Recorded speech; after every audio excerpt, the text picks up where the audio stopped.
pinapangako po at ina-assure ng Philippine National Police ang publiko na ito po ay mananagot, ang dapat managot at makukuha po natin ang katotohanan sa pangyayari pong ito.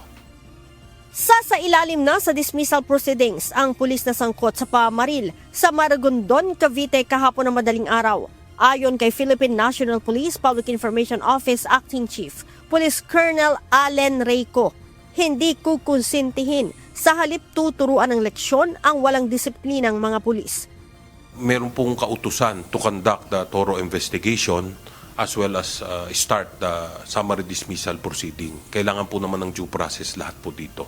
So inutos na po ng ating Chief PNP nga ang masusi investigasyon para malaman natin kung anong talaga nangyari at kung may kailangang managot ay mananagot po. Sa ngayon, nagpapatuloy pa ang investigasyon upang matukoy kung paano humantong sa barilan ang inuman ng mga ito. Of course, ang naririnig na lang natin as of now is yung part ng buhay, yung suspect himself.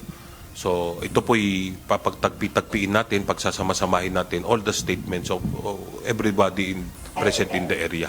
Kukunin po natin ang mga statement para po makita natin ang whole picture, yung tunay pong nangyari dito. Sinabi pa ni Colonel Co na parte ng isinasagawang investigasyon ay ang pagsasailalim sa ballistic exam sa baril ng mga pulis at ang paraffin test sa mga ito. Titignan din po natin of course sa ballistics examination at sa lahat ng mga scientific examinations that we will be conducting kung yung saan galing yung bala, yung nakatama dun sa civilian as well as dun sa namatay at nasugatan pong pulis.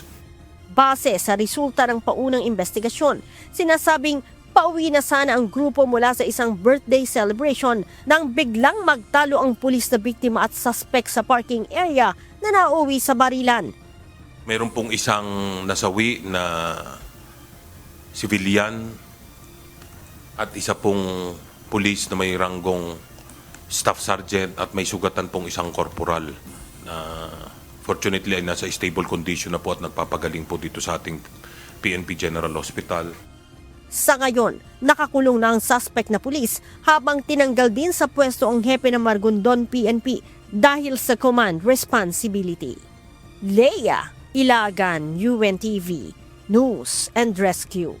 Diyos ang aming santigan, serbisyo publiko ang aming pinahahalagahan.